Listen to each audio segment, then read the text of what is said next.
for today's vlog, mag-unboxing tayo ng padala sa akin ni Polar Bear from Amazon. Parang may gulit sa ano. Yun pa rin. So, unboxing tayo ng box from Amazon. Ayan, malaki siya. Pero actually, nabuksan ko na siya. So, unboxing natin. Just mabigat siya. So, what's inside my box? Ayan. Huwag na natin tignan yung address of this.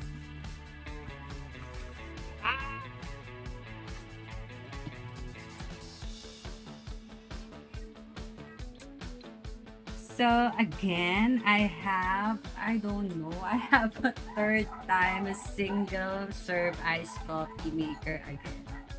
So, it's for Hoog. Ayan.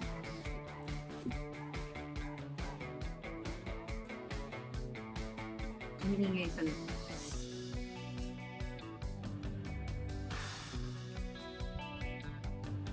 So, later natin unboxing. So, I have here a Nivea Coco Shea Butter.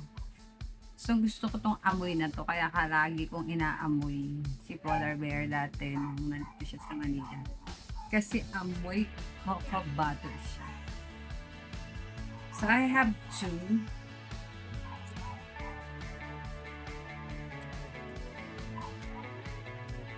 So, another one is this. For the girls, of course, I have coconut milk conditioner and shampoo. Tandem siya. Then I have two also. Dalawa. Laging dala-dalawa. So, I have Lupa. You know this. Pang scrub.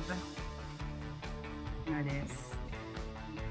And I have a coconut milk shampoo conditioner for the girls.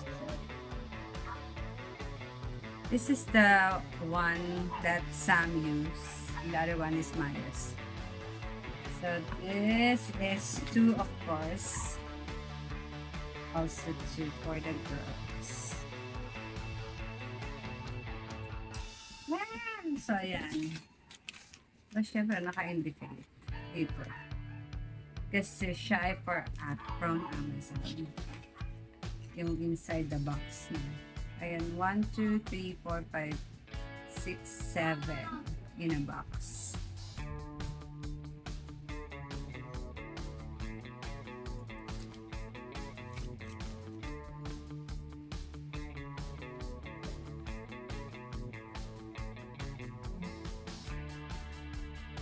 Grabe, magaling para sa ibang bansa, grabe ang shipping fee. Kung nasasabihin. So, buksan natin yung ating coffee maker. So, I have another single serve coffee maker. Buksan natin. Pero ako another binuksan coffee maker. This is so nice too. I think parehas sa kanya. Bakit ba may linya akong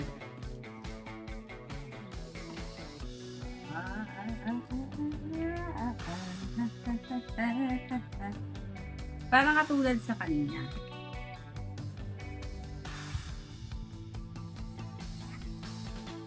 Ewan ko, lagi ako sinasabihan ng disaster sa coffee maker. Still warranty card. Pero hindi na ito po pwede pag nasa Pilipinas na yung warranty card niya. Alangan naman padala ko pa dun sa Amerika. Then I have the booklet.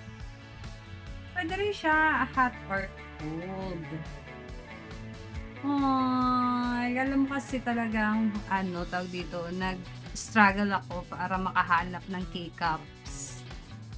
Kaya naghanap talaga siya. Eh, kaso nag-order na rin ako. Pero malay mo, Pilipinas kasi iba naman lagi. laging sira-sira. From China. So, I have here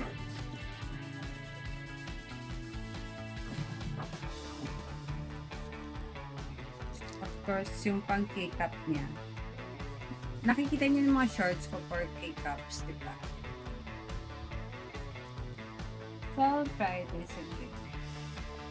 Kung okay ba. Oh, my handsome honey. Andito yung pang ano niya, tawag dito, ground coffee. Hot, ayan o, meron ditong naka-indicate. Hot brew over ice. So, excited na naman si Ba. Pero ito magaan. Sana okay siya, no?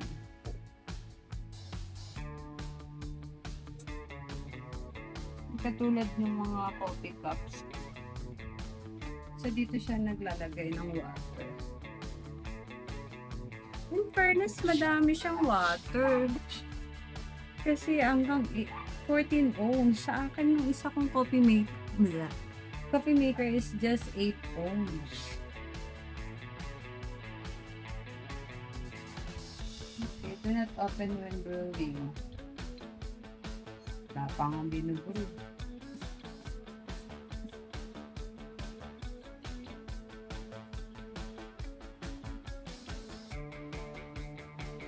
So, try ko din to pag huwag naman sana masira yung aking coffee. So,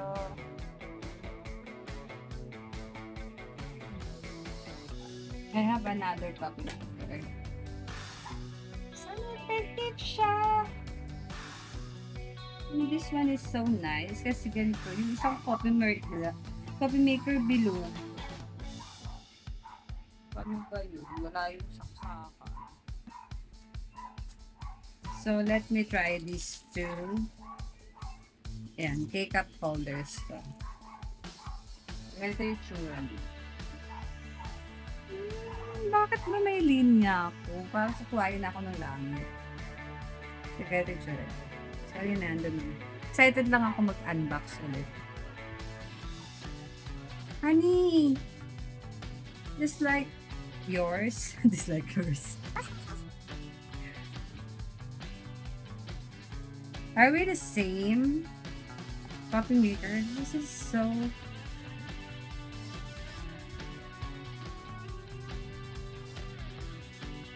So, try ulit natin itong coffee maker natin. Ayan. Thank you so much. Bye-bye. Kita yung deal ko.